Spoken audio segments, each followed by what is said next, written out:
വിനോദ് എന്ന് പറയുന്നൊരു സഹോദരൻ എല്ലാവരും വായിച്ചിരിക്കേണ്ട ഒരു കഥ പറയുന്നുണ്ട്. അതിങ്ങനെയാണ്. ആളുകൾ നിറയുന്ന തക്കം നോക്കിയാണ് അയാൾ എപ്പോഴും റെസ്റ്റോറൻറ്റിലേക്ക് കയറിയിരുന്നത്. വേഗം ഭക്ഷണം വരുത്തി തിടുക്കത്തിൽ കഴിച്ച ശേഷം ഏവരുടെയും കണ്ണ് വെട്ടിച്ച് പുറത്തു കടക്കും. പല ദിവസങ്ങളിലും ഈ കാഴ്ച കാണുന്ന ഒരാളാണ് ഈ കാര്യം റെസ്റ്റോറൻറ്റ് ഉടമയുടെ ശ്രദ്ധയിൽപ്പെടുത്തിയത്.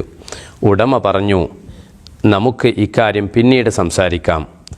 അങ്ങനെ പതിവ് പോലെ അയാൾ വന്ന് ഭക്ഷണം ഓർഡർ ചെയ്തു. കഴിച്ച ശേഷം ആൾബഹളത്തിനിടയിലൂടെ പുറത്തേക്ക് പോയി. ഉടമ അയാളെ തടയുകയോ ഭക്ഷണത്തിൻ്റെ പണം ആവശ്യപ്പെടുകയോ ചെയ്തില്ല. ഒന്നും അറിഞ്ഞതായി ഭാവിച്ചില്ല. തുടർന്ന് ഇത് ഓർമ്മപ്പെടുത്തി കൊടുത്ത ആ മനുഷ്യനോട് ഈ ഹോട്ടലുടമ പറയാ, സഹോദര, താങ്കൾ പറയുന്നതിന് മുമ്പ് തന്നെ പലരും ഈ വിഷയം എൻ്റെ ശ്രദ്ധയിൽപ്പെടുത്തിയിട്ടുണ്ട്. ഇദ്ദേഹം ഇങ്ങനെ ആൾ കൂടുന്ന സമയത്ത് വന്ന് ഭക്ഷണം കഴിച്ചിട്ട് പണം കൊടുക്കാതെ രക്ഷപ്പെടുന്നത് എന്നോട് പലരും പറഞ്ഞിട്ടുണ്ട്. എന്നാൽ ഞാൻ കരുതുന്നത് വിശന്ന വയറുമായി ഒരു പിടി ചോറിന് വേണ്ടി റെസ്റ്റോറൻറ്റിൽ ആളുകൾ നിറയുന്നതും കാത്ത് പുറത്തു നിൽക്കുന്ന ഈ മനുഷ്യൻ്റെ വിശപ്പിൻ്റെ വിളിയാകാം എൻ്റെ ഈ റെസ്റ്റോറൻറ്റ് നല്ല രീതിയിൽ മുന്നോട്ട് പോകാൻ കാരണമാകുന്നത്. 3 നേരം നല്ല ആൾ തിരക്കുണ്ടാകുന്നുണ്ട് ഇവിടെ. അങ്ങനെ നോക്കുമ്പോൾ ഞാനും എൻ്റെ കുടുംബവും ജീവിച്ചു പോകുന്നതിന് ഇദ്ദേഹവും കാരണക്കാരനാണ്. എനിക്ക് അയാളോട് നന്ദിയും കടപ്പാടുമുണ്ട്.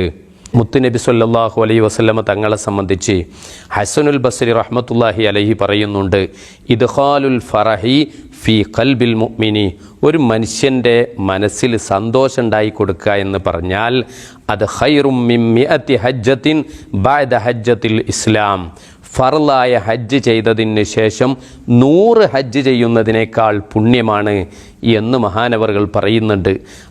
അത് പറയുന്നത് ആരോടാണെന്നറിയോ?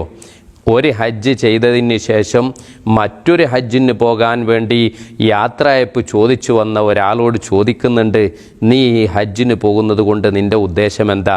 മക്ക കാണലാണോ? അതല്ല അള്ളാഹുവിൽ ഭക്തി കൂടലാണോ? നിൻ്റെ ലക്ഷ്യം എന്താണ്? അപ്പോൾ അദ്ദേഹം പറയുന്നുണ്ട്, എനിക്ക് അള്ളാഹുവിലേക്ക് അടുക്കണം. അപ്പോൾ ഹസനുൽ ബസ്രി അദ്ദേഹത്തോട് പറഞ്ഞു, എന്നാൽ നീ മക്കയിലേക്ക് പോകാതെ തന്നെ നിനക്ക് ആ കാര്യം ലഭിക്കും. അതിന് ഞാൻ പറഞ്ഞതുപോലെ നീ ചെയ്യണം. എന്താ ചെയ്യേണ്ടത്? നീ 1 ലക്ഷമോ 2 ലക്ഷമോ ദിർഹമും അല്ലെങ്കിൽ പണവുമൊക്കെ നിൻ്റെ കയ്യിലുണ്ടാകും. ആ പണം നീ പാവപ്പെട്ട വിധവകൾക്കോ യതീമുകൾക്കോ അല്ലെങ്കിൽ നിരാലംബരായ സഹായം ആവശ്യമുള്ളവർക്കോ നീ കൊണ്ടുപോയി കൊടുക്കുക. ഒരു കടക്കാരന് കടം വീട്ടാൻ കൊടുക്കുക.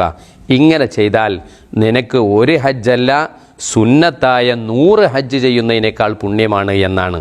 അപ്പോൾ നമ്മുടെ പരിസരത്ത് ഇപ്പോൾ സാമ്പത്തികമായി വല്ലാതെ വിഷമം അനുഭവിക്കുന്ന സമയമാണ്. പലരും പലതിനും ആവശ്യമുള്ളവരാണ്. വലിയ വീട് വെച്ച് നേരത്തെ പണമുണ്ടായിരുന്നു, പക്ഷേ ഇപ്പോൾ ഒന്നിനും കഴിയാതെ നിൽക്കുന്ന എത്രയോ വലിയ വീട്ടിൽ താമസിക്കുന്ന ആളുകളുണ്ട്. അതുപോലെ പരിസരത്ത് കണ്ണോടിച്ചു നോക്കിയാൽ പലരെയും നമുക്ക് കാണാൻ പറ്റും. അവരുടെയൊക്കെ കണ്ണീരൊപ്പുക എന്നത് 1000 ഹജ്ജ് ചെയ്യുന്നതിനേക്കാൾ പുണ്യമാണ്. പ്രിയപ്പെട്ടവരെ, ഇതറിഞ്ഞിട്ടും പലരും 1നും 2നും ഹജ്ജിന് വീണ്ടും പോകുന്ന എത്രയോ ആളുകളുണ്ട്. ഇതൊക്കെ നമ്മൾ തിരുത്തേണ്ട ഒരു സംഗതിയാണ് എന്ന് ഓർമ്മപ്പെടുത്തുകയാണ്. അല്ലാഹു ഖൈർ ചെയ്യാൻ നമുക്ക് തൗഫീഖ് നൽകുമാറാവട്ടെ. അസ്സലാമു അലൈക്കും വറഹ്മത്തുള്ളാഹി വബറകാതുഹു.